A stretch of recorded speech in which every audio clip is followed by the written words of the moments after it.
here with no nonsense, cause you can't make sense if you don't make sense. A pod with freestyle discussion, poetry and social deconstruction. This is Big Burn of the No Sports Sense podcast. My co-host, Big Ben. That's right. Today I want to talk about how Kevin Durant's actually a fraud, and he's not only not a good NBA player, but I honestly don't think he'd be the best basketball player on the Beals court in Omaha, Nebraska. I've seen plenty of kids, 12 and under, beat him one-on-one and, quite honestly, 3-on-3. The only thing you got to do to beat Kevin Durant this year is actually wear a number that's lower than his. His being so high at 35, it's easy to find. That's right. Let's go ahead and discuss why Kevin Durant's such a bad player. First of all, he's too short, he's not fast enough, and he can't shoot. His profile, he's too fat. His beard, his little goatee hair, slowing him down. That's one of my biggest complaints. It makes him, it's more wind resistant. So if he actually were to shave that probably, just like Michael Phelps in the final round of the World Cup, he's able to get that much faster because he shaved his beard. Exactly. So what do you think Kevin Durant's all-time record is on the Beals court? Beals court, I know for a fact, so I beat him twice. So as far as I know, 0-2. Did Nick Clark ever beat him? Nick Clark did actually. He was contracted to play against Kevin Durant, but Kevin Durant wasn't going to bring in enough money to make it worth Nick's time. So Nick doesn't fuck around with that stuff. He's kind of big name, big shot, big boy, big man on campus, big shot, big guy, big man. So he doesn't he doesn't sit for that kind of bullshit. You're either going to adhere to his contract, and it's the only kind of contract that Nick will have and Nick will sign. You do not make amendments to the contract. Nick does not accept amendments to the contract. You stick to it, and then if you're good with that, then Nick will play you. Otherwise, not going to do it. So what's your theory why the NBA is paying Kevin Durant a grotesque amount of money when he doesn't deserve to be making any money at all? I think it's honestly just because of his rugged good looks, and I think that they're just needing a face to put behind the game of basketball, because let's face it, there's a lot of ugly dudes out there. Exactly. Now, what would you say his teammate Steph Curry's record is on the Beals court? Well, since he's able to shoot from his bedroom in Los Angeles, that's where he lives. With his binky. He flies to San Francisco, Oakland every day. He shoots from his little house in Los Angeles to make any fucking three-pointer he wants. He's undefeated, Bill. And it's hard because even Nick Clark, who is damn near undefeated on the Beals court, can't even beat him there. I once watched a matchup between Ricardo and Steph Curry on the Beals court, March 3rd, 2014. And I honestly saw Ricardo. I saw a man that tore Steph Curry to shreds. Machado? Yeah, Machado. You saw Machado beat Steph Curry? I did.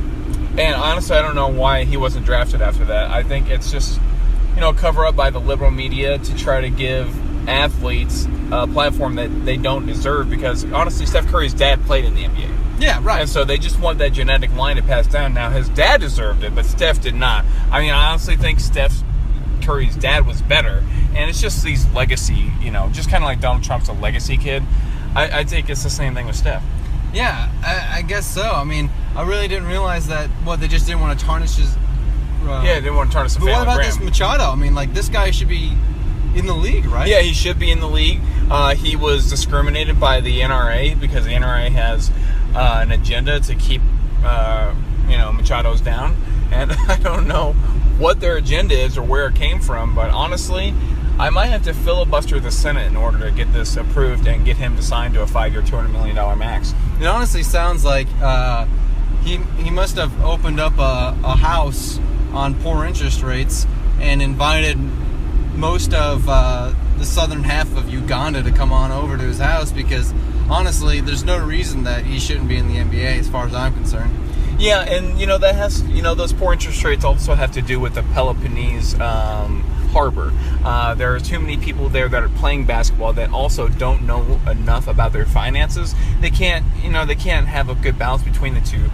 Machado's learned from their mistakes, and honestly, I don't know why he hasn't able to transcend the core other than those interest groups holding him down. I think other than that, do you think if he was able to put in a big down payment, he'd be able to buy his way into the NBA? Yeah, if he went on the Mortgage Zillow affordability calculator and, is able to calculate his down payment to get into the NBA, I think it could lead to him getting a $250 million contract at least. I believe he said that he was either considering opening up an airport, which is low barrier to entry, so he figured he's got extra capital, might as well he's got a start his backyard. own airline. He's got a backyard. He's got a backyard. He can start building new construction airport in. Either that, or he's just going to maybe join the NBA. And I don't know. What do you think is more a financially successful venture for him, airport or NBA?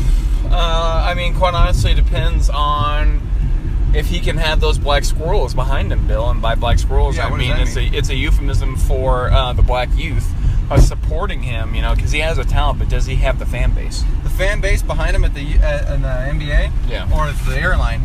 The NBA, but he also has airline fan bases too that are competing, and I don't know if they're equivocating to what's necessary for him to be successful in either industry, and that might make him have to retire and be a small business owner of an ice cream shop.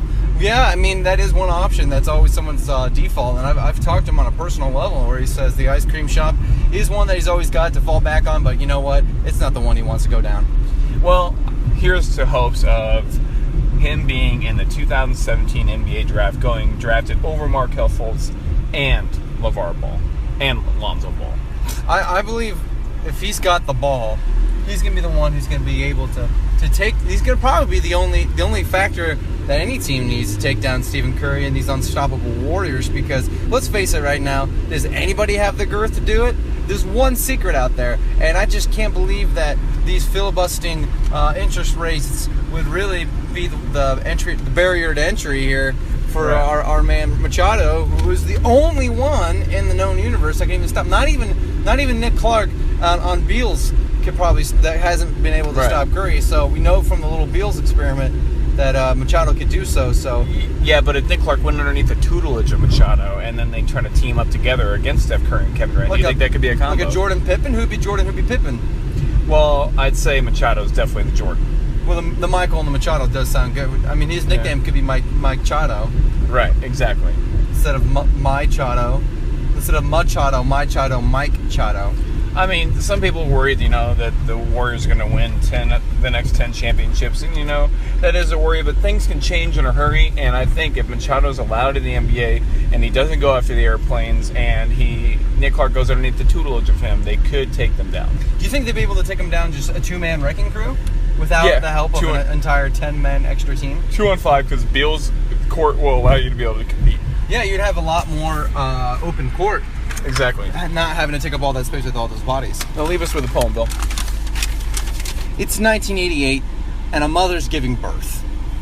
She had no idea this man would have all the girth.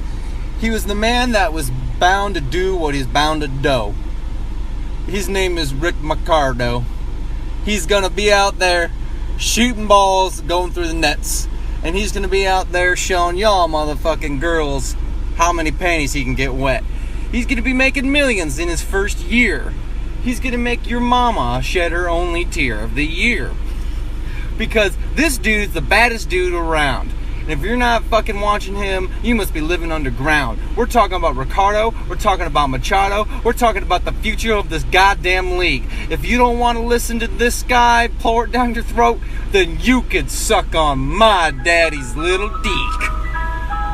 Thank you, Beals. That's Big Burn and Beals giving you tomorrow's sports news today. Thanks for listening to our podcast. Hope you got some insight and a few laughs. That's all for now, folks. Yes, goodbye. Till next time, as long as we don't die.